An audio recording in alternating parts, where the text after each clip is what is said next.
Hey YouTube, this is Taiki and welcome back to my channel. Today I want to talk about how Veganuary and Meat-Free Monday might not be enough to save the planet, save the animals, or save you coming up. If I were to briefly explain what those campaigns are, Veganuary is designed to make people try vegan for just 1 month on January 2020. I received the campaign, I looked the email, and they are designed really well. In fact, it increased the number of vegans. Also, Meat-Free Monday is a campaign that's promoted by Paul McCartney. I talked about that in my previous videos, you can check them out. So what this campaign is telling you is that just 1 day a week, try meat-free. Seems like a great campaign, doesn't it? But according to a research, 84% of vegan or vegetarians go back to eating meat. Although this 84% is limited to dietary vegans, which mean people who have the diet that's vegan, not consuming dairy or eggs or meat. Possible reason for that is because those people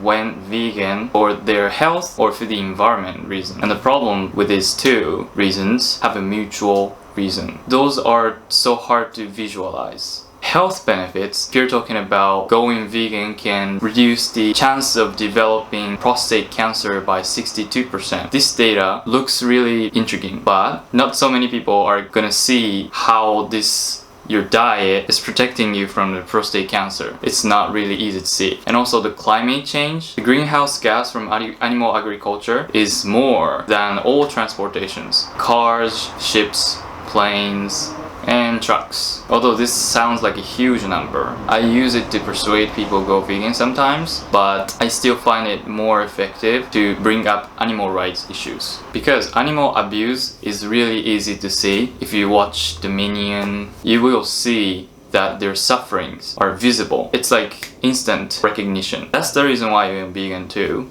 I no longer wanted to contribute this animal cruelty. Vegans can say, I can't eat something like this, but for me, more like I don't want to eat something like this. It's not like, oh, because vegans are supposed to be away from those milk or butter. No, I'm not like that. I'm like butter, milk are contributing to cow suffering, so that's why I refrain from those. I'm more like that. I know not everyone's like that, but as long as you're reducing, you should be proud of yourself. So although environmental problems and health problems can be a great topic to talk about when trying to persuade non-vegans to go vegan, it's not as effective as talking about animal abuse or cruelty. Something that's more remarkable has to be inside people's minds, in my opinion. So when you can, try to bring up animal abuse, animal cruelty problems to someone who seems normal. I mean, people are good people in general. People are against animal cruelty, but they just don't realize that their consumption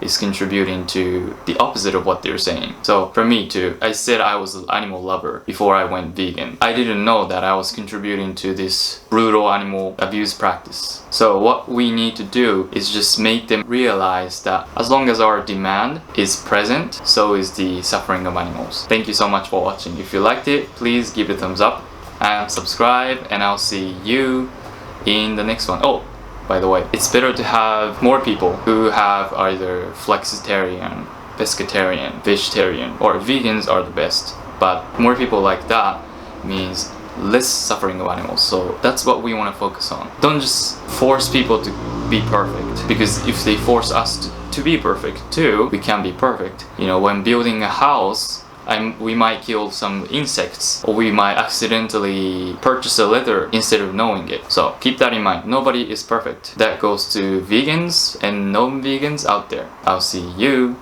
in the next one. Until next time.